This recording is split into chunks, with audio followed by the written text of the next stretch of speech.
नमस्कार मंडळी, तुम्ही 3000 वर्षापूर्वीचे पांडवकालीन मंदिर पाहिले आहेत का, जे पांडवांनी फक्त एका दिवसात बांधले.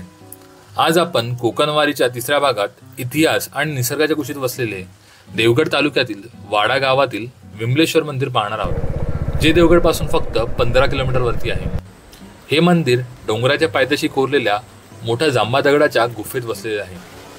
या परिसरात नारळ आणि अव्वाडीच्या झाडांची घनदाट बाग आहे. मंदिराच्या प्रवेशद्वारावर लक्ष वेधून घेतं ते म्हणजे एक प्राचीन कोरलेलं विरगळ.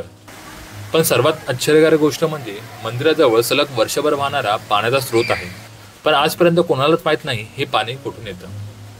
ही शांतता, हा गारवा आणि ही अनुभूती मनाला खऱ्या अर्थाने अध्यात्माशी जोडून टाकते. मंदिराच्या आत गेल्यावर सभामंडपात मात्र एक वेगळीच अनुभूती येते.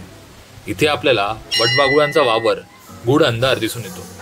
पण जसं तुम्ही गाभाऱ्याकडे पाऊल टाकता तसे ते गायब होतात आणि गाभाऱ्यात एकही वटवाघूळ दिसून येत नाही.